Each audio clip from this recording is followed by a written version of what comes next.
Bonjour à tous et bienvenue dans cette nouvelle vidéo. On se retrouve pour une sortie cinéma. On se retrouve pour un film d'un réalisateur que j'adore. Chaque fois que je vais au cinéma le mercredi voir les sorties, je vous ai fait un petit sondage dans l'onglet communauté pour essayer de deviner qu'est-ce que je vais aller voir. Malheureusement, il semblerait que je sois un tout petit peu prévisible, soyons honnêtes. Une sortie de Guillermo del Toro au cinéma. Guillermo del Toro qui est un réalisateur que j'adore. Je vous ai déjà parlé de lui dans un film coup de cœur que j'ai de lui. Les images d'un de ses films dans mon générique de début. Enfin, je pense que voilà, il n'y avait pas beaucoup de suspense. Je suis donc allée voir Nightmare Alley au cinéma, la dernière sortie de Guillermo del Toro, et j'avais vraiment hâte d'en parler avec vous. J'adore parler de ce réal, c'est vraiment un réal que je suis avec un enthousiasme très sincère. Et en plus, pas mal de trucs à dire sur le film, et puis d'après ce que j'ai cru comprendre, les critiques sont assez divisées, donc je pense qu'on va avoir des échanges assez intéressants. Je vous laisse tout de suite avec le générique et on en parle juste après.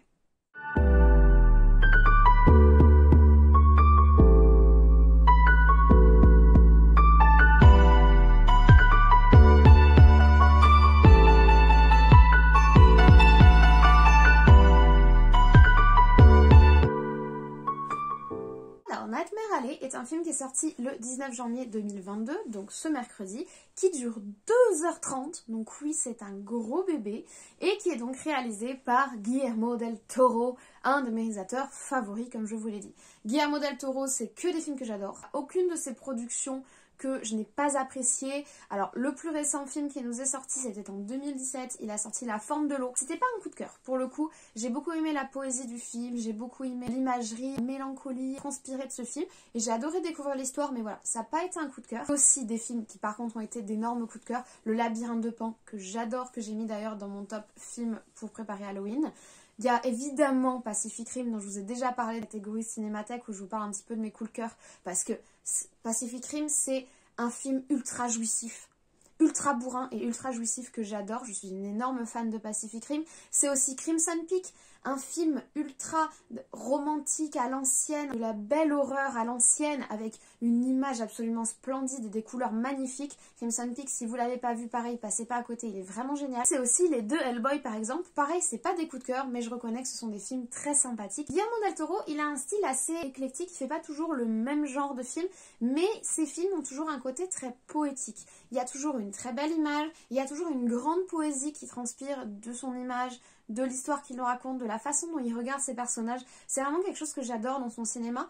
En plus de ça, à côté du travail qu'il fait en tant que réalisateur, il travaille également avec d'autres réals, producteurs de certains films. Il est derrière des films comme L'Orphelinat, qui est un excellent film d'horreur par exemple. Il n'est pas seulement derrière la caméra, on va dire, mais franchement, chaque fois qu'il y a son nom sur une réalisation, sur un film, pour moi, c'est un gage de qualité parce que je pense qu'il a quand même une certaine exigence, au moins dans l'image, le message qui est transmis dans les films. C'est-à-dire qu'il ne va pas toujours produire de l'horreur, il ne va pas toujours produire du fantastique, mais il y aura toujours une certaine poésie, une certaine beauté dans l'image.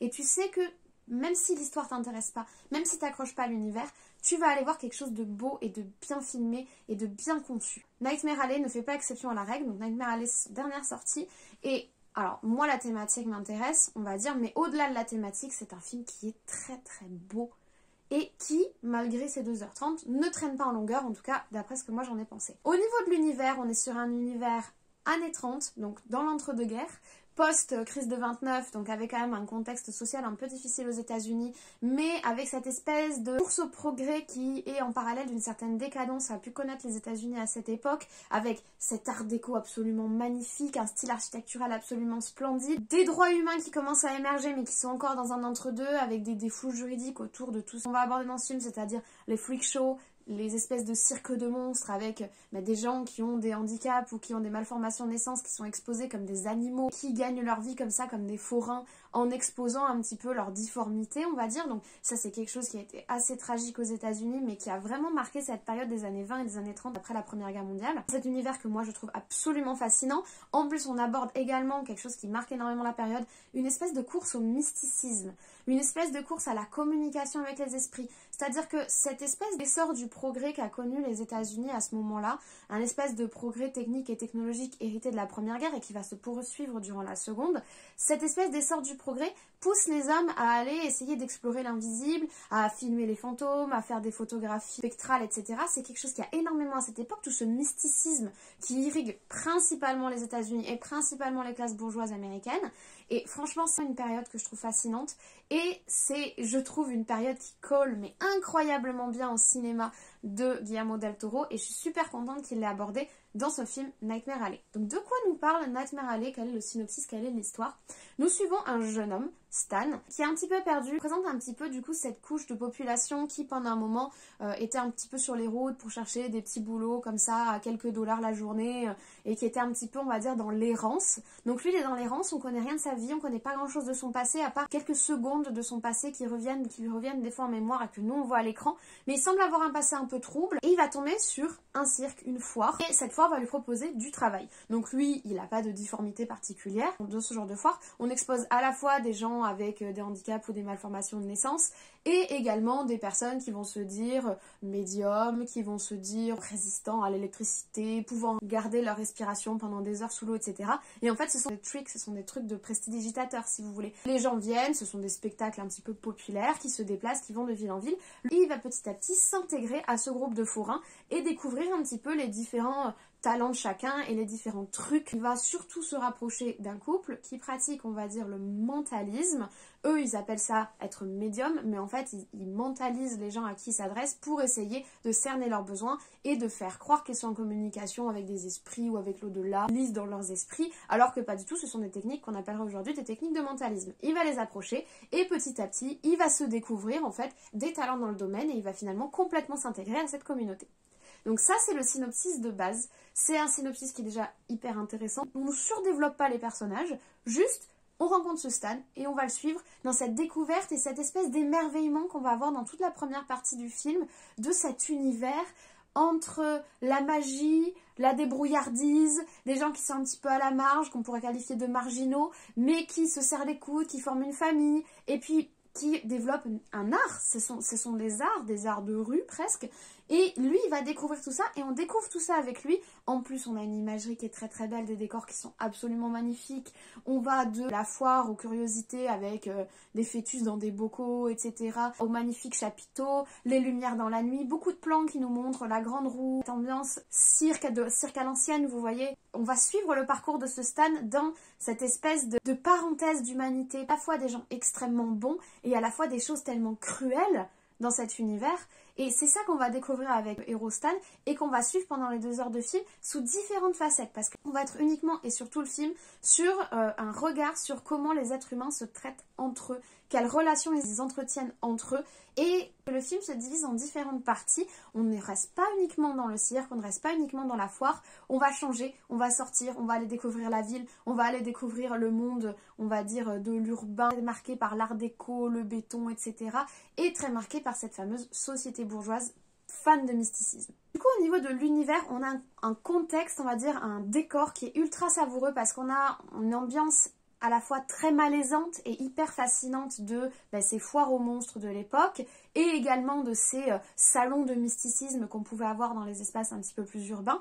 Et en plus, en parallèle de ça, ce que j'ai trouvé extrêmement agréable, on observe le déclenchement de la Seconde Guerre mondiale. Mais au loin, par un titre de journal, autour d'une radio qu'on entend et qu'on coupe. En fait, c'est hyper subtil, mais en parallèle de tout ce que vivent nos personnages, qui est au cœur de l'histoire, on nous rappelle que la grande histoire a lieu aussi. Mais nous, on se concentre sur la petite histoire de Stan et de Molly, qui sont nos héros. Mais derrière, on a toujours un petit écho de cette évolution du monde en parallèle, et j'ai trouvé ça super intéressant et super sympathique la façon dont c'est montré en fait, et la façon dont on montre qu'au final, là où on va retenir la grande histoire du monde, la grande histoire des guerres, il se passe tellement d'autres destins à côté qui peuvent être tout aussi tragiques, mais qui sont des petits destins à côté des grands destins des États en guerre. Donc ça, j'ai trouvé ça très intéressant. Au niveau du casting, franchement, casting savoureux déjà en héros. Donc notre Stan, il est incarné par Bradley Cooper, je veux dire, c'est très agréable de retrouver Bradley Cooper à l'écran. Et puis là, franchement, masterpiece, parce que l'évolution de son personnage est tellement intéressante.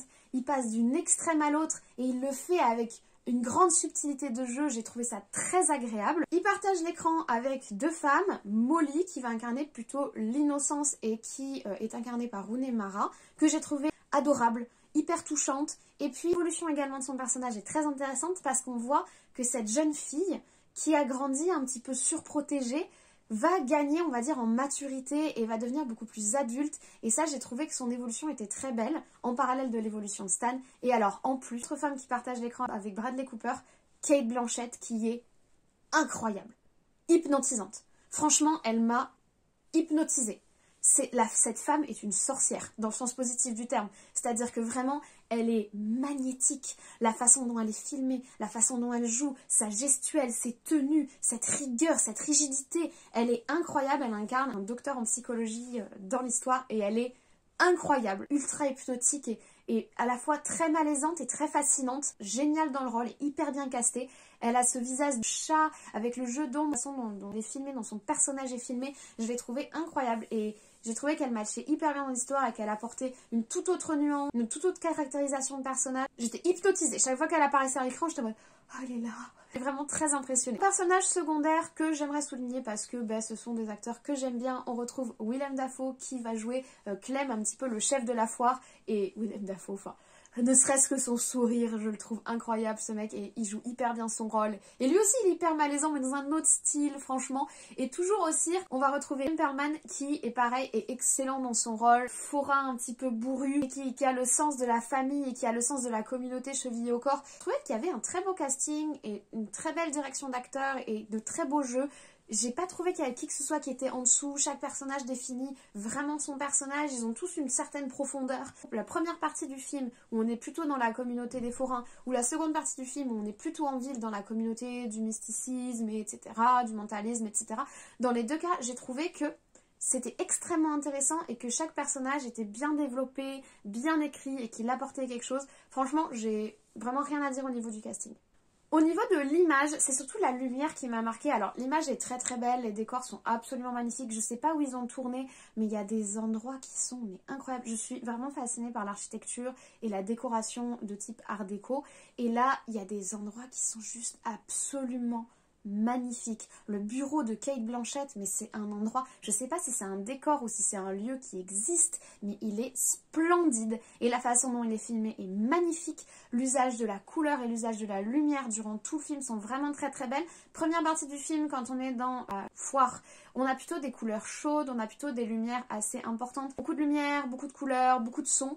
Et dans la seconde partie, on est beaucoup plus froid. On est sur des lumières froides, il neige, on est en hiver, on est dans un univers un petit peu oppressant, on est constamment à l'intérieur. Donc il y a vraiment un côté, et puis on sent que la ville se referme sur nous. Le travail de la lumière était absolument magnifique. On a une très très très très belle photographie. J'ai remarqué dès les premières minutes du film, quand on regarde les forains sont en train de plier la foire et ils font tomber tous les chapiteaux, etc. C'est beau, c'est beau. Enfin voilà, c'est très très bien filmé, c'est très très beau et vraiment surtout le travail autour de la lumière est magnifique et en particulier dans la seconde partie du film quand on commence à être en hiver avec ces lumières constamment déclinantes qui mettent très mal à l'aise et qui rajoutent à l'ambiance du film qui est en train de se dégrader parce que notre première partie c'est vraiment l'émerveillement, la découverte et notre seconde partie c'est la descente aux enfers et ne serait-ce qu'au niveau de l'image et des couleurs dominantes à l'écran on le ressent vraiment, c'est-à-dire qu'on monte, on atteint une apothéose en fait pour notre personnage et ensuite il ne lui reste plus que la chute et je trouve que la façon dont c'est montré à l'écran c'est très très beau, très subtil, très intelligent, très très Guillermo del Toro dans tous les cas. Au niveau du message du film, alors en fait on pourrait presque penser ce film comme une sorte de biopic de notre héros Stan puisqu'on va le suivre et on va suivre son évolution en fait, comment il évolue au contact de ce nouveau monde et comment il fait face à ses démons et à qui il est, c'est-à-dire que est-ce qu'il va rester fidèle à lui-même, est-ce qu'il évolue, comment il évolue en contact des différentes personnes qu'il rencontre, des différents milieux qu'il fréquente. C'est très intéressant parce qu'en fait c'est une vision très très humaine. Ce film est très humain, très centré sur son personnage principal. On voit où il en est, on voit comment il évolue et d'une certaine façon on le comprend parce que ça nous est montré.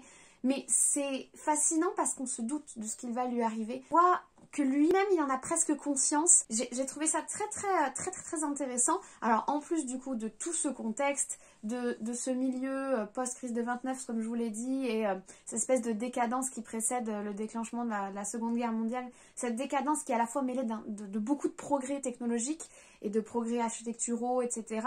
C'est une période que je trouve très intéressante et qui est souvent sous-exploitée, souvent caricaturée à l'image. Soit on se concentre uniquement, comme je vous dis, sur la grande histoire, le déclenchement de la Seconde Guerre mondiale, et on passe sous silence toute cette période sociale très particulière qu'il y a eu entre les deux guerres, soit on caricaturise totalement, et là c'est pas caricaturé, c'est assez subtil. On comprend un petit peu les dynamiques qui sont en ordre, même derrière des dynamiques un petit peu plus géopolitiques, politiques et idéologiques, qui sont pas développées, mais que tu peux quand même approcher dans le film. Première lecture, c'est l'histoire d'un homme, tout simplement. de l'évolution d'un homme, l'histoire de sa vie en fait, et où ses choix le mènent-ils, même les choix qu'il prend quasiment à défaut, tout en se rendant compte qu'il fait pas forcément les bons choix.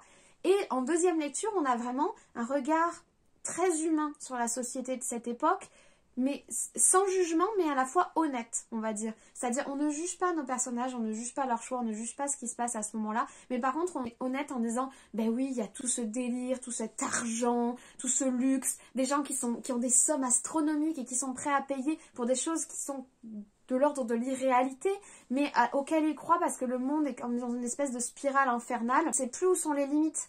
Et ça, c'est vraiment super intéressant et c'est vraiment bien montré. Il y a plusieurs personnages qui l'incarnent, notamment, du coup, on a affaire à un homme d'affaires qui a beaucoup de pouvoir et beaucoup d'influence. Cet homme-là, la façon dont il se positionne par rapport aux événements, ce qu'il dit, c'est vraiment fascinant parce que tu vois cette société qui est au bord du gouffre, en fait, qui a atteint une sorte de sommet et qui est au bord du gouffre et qui vacille. Et j'ai trouvé ça vraiment très intéressant. Au-delà du fait que l'univers du cirque, l'univers des freak shows, l'univers du mysticisme, c'est des univers que je trouve hyper savoureux. Mais on n'est pas du tout sur des films d'horreur. Alors que c'est des thématiques qui sont très très proches de l'horreur et on pourrait très facilement basculer dans l'épouvante. C'est pas du tout le cas. C'est pas du tout le but du film. Le but du film, c'est de montrer où mènent les choix d'un homme et comment un homme peut s'auto-persuader de ce qu'il n'est pas. Et à quoi ça mène. Et j'ai trouvé ça tellement intéressant. Franchement, j'ai adoré. J'ai vraiment passé un très très bon moment. Les 2h30 sont passées hyper rapidement. J'ai beaucoup apprécié l'image. J'ai beaucoup apprécié l'écriture. Les musiques travaillent au niveau de ces deux parties. Un film en 2 morceaux en fait. Et ces 2 morceaux qui s'imbriquent parfaitement et qui à la fois ont chacun une identité très différente. J'ai trouvé ça vraiment très intéressant. Ça rebooste. C'est-à-dire que quand on est sur un film aussi long de 2h30, le fait qu'il y ait une espèce de rupture vers la milieu du film et qu'on évolue vers quelque chose d'autre, ça rebooste, ça redensifie le récit. Il commence à arriver à bout de sa première thématique et qui nous en apporte une autre, qui repose une autre question en fait. Et j'ai trouvé ça vraiment bien, vraiment très intéressant, très beau jeu d'acteur, très bel univers, très belle thématique abordée. Franchement, je suis super contente. C'était vraiment un très beau film. Alors maintenant, pas un film qui va détrôner Le Labyrinthe ou Pacific Rim dans mes top Guillermo del Toro, mais je l'ai trouvé mieux que La Forme de l'eau, que je vous dis, j'ai trouvé très très beau, mais auquel j'ai pas accroché. C'est aussi les thématiques abordées qui ne sont pas les mêmes. Donc, il est clairement au-dessus de La Forme de l'eau pour moi. Il est clairement au-dessus de Hellboy. Je le mettrais à égalité à Crimson Peak. Pas du tout dans le même style. Vraiment pas du tout dans le même style. Mais disons que la claque visuelle que j'ai eue avec ce Nightmare Alley, c'est quasiment la même que celle que j'ai eue avec Crimson Peak. Donc à ce niveau, ils sont vraiment à égalité. Les histoires sont extrêmement différentes. C'est pas du tout les mêmes thématiques qui sont abordées. Mais j'ai eu cette même fascination au niveau de l'image et au niveau de ce qu'on me montrait. Je suis quand même très très contente, c'est un très beau film de Guillermo del Toro. J'ai vraiment hâte de savoir ce que vous en pensez parce que comme je vous dis, apparemment les critiques sont assez partagées. Il y a des gens qui n'ont pas du tout aimé, qui ont trouvé que le film était inutile, qu'il n'allait nulle part. Il y a des gens comme moi qui ont beaucoup aimé. Après, ça dépend évidemment des goûts et des couleurs, comme d'habitude. Mais voilà, je suis très curieuse de savoir ce que vous en avez pensé, si vous l'avez déjà vu. Et si vous ne l'avez pas encore eu, franchement, foncez. Parce que moi, en tout cas, j'ai passé un très bon moment. Et que dans tous les cas, au vu de la qualité, de la production, même si l'histoire vous accroche pas, même si les personnages vous accrochent pas, même si c'est pas des thématiques que vous appréciez particulièrement, la qualité est là et la qualité de réalisation, de toute façon avec Guillermo, on est très très rarement déçus. Moi je ne l'ai jamais été. Voilà, c'était mon avis sur Nightmare Alley, le nouveau Guillermo del Toro. Je suis trop contente d'avoir pu l'évoquer ici, puisque déjà j'étais trop impatiente d'aller le voir au cinéma mercredi. J'avais réservé ma place une semaine en avance, tellement j'étais à fond, j'avais fait tout mon planning de la semaine par rapport à cette sortie cinéma. Et je suis contente de pouvoir en parler avec vous. Comme d'habitude, n'hésitez pas à laisser un commentaire pour me dire ce que vous avez pensé du film, ce que vous avez pensé de la vidéo. Est-ce que vous l'avez vu? Pas vu encore pour le moment? Dites-moi. Et puis surtout, merci pour votre soutien, merci pour les abonnements. On a dépassé les 700 abonnés encore cette semaine, donc franchement ça me fait énormément plaisir, ça me touche beaucoup. Et je vais essayer de ne pas vous décevoir, en tout cas je vais faire de mon mieux. Je continue à énormément apprécier nos échanges, j'essaye de répondre au maximum à tout le monde dans le temps libre qui m'est donné. J'en ai pas beaucoup en ce moment, au travail c'est un petit peu le rush, mais bon, c'est le cas pour tout le monde je pense, on est sur une période un petit peu speed en ce moment. Donc voilà, donc je vous remercie et dans tous les cas je vous souhaite une très très bonne journée, une très bonne semaine, comme toujours de très bons visionnages et nous on se retrouve très très vite.